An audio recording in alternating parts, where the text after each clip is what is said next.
மதுராந்தகத்தில் நடைபெறும் பிரம்மாண்ட பொதுக்கூட்டத்தில் பங்கேற்கும் பிரதமர் மோடி. வருக வருக என வரவேற்கிறார் தமிழக பாஜக மாநில துணைத் தலைவர் டால்பின் ஸ்ரீதர். அனைவருக்கும் இதயத்தின் பொங்கல் நல்வாழ்த்துக்கள். பொங்கலோ பொங்கல்.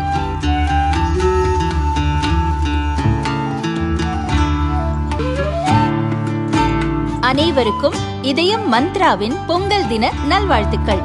பொங்கலோ பொங்கல். நன்னீரில் வளரும் ஏடிஎஸ் வகை கொசுக்கள் மூலம் பரவும் சிக்கன்குன்யா பாதிப்பு 2003 முதல் 2005 வரை தமிழகத்தில் தீவிரமாக பரவியது. இதனால் பாதிக்கப்பட்ட மக்கள் நீண்ட நாள் காய்ச்சல், மூட்டுவலி, தசைவலி, உடல் அசதியால் அவதியுற்றனர். அரசின் தீவிர கொசு ஒழிப்பு நடவடிக்கையால் ஏடிஎஸ் வகை கொசு பரவல் தடுக்கப்பட்டதால் சிக்கன்குன்யா பரவல் மெல்ல குறைந்தது. அடுத்தடுத்த ஆண்டுகளில் ஆங்காங்கே அங்கொன்றும் இங்கொன்றுமாக இந்த பாதிப்பு காணப்பட்டது.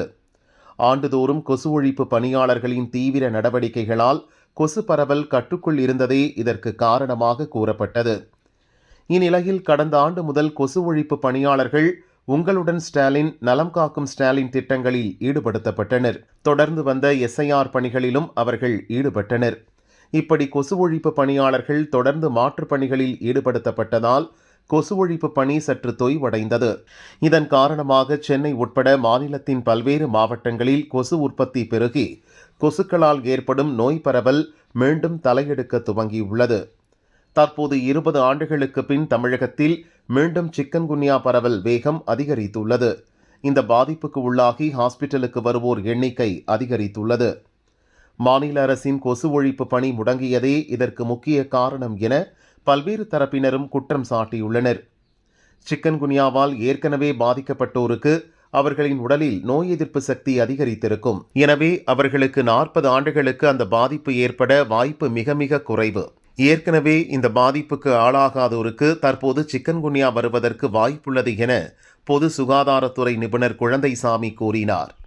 தமிழகத்தில் மழைக்காலம் முடிந்து பனிக்காலம் நிலவுவதால் பொதுவெளியில் தேங்கியிருக்கும் நன்னீரில் கொசுக்கள் இட்ட முட்டைகள் தற்போது லார்வாக்களாக மாறி கொசு உற்பத்தி பெருகி வருகிறது. எனவே மக்கள் தங்கள் வீடுகளை சுற்றி நன்னீர் தேங்காமல் இருப்பதை உறுதி செய்ய வேண்டும். டயர்கள், தேங்காய் மட்டைகள், பிளாஸ்டிக் பொருட்களில் தண்ணீர் தேங்கியிருந்தால் அவற்றை அப்புறப்படுத்தி உடனே அவற்றை அழிக்க வேண்டுமென அதிகாரிகள் அறிவுறுத்தியுள்ளனர். இந்த விவகாரத்தில் தமிழக அரசு உடனடி கவனம் செலுத்தி கொசு பரவலை தடுக்க உரிய நடவடிக்கை எடுக்க வேண்டுமென சமூக ஆர்வலர்கள் வலியுறுத்தியுள்ளனர்.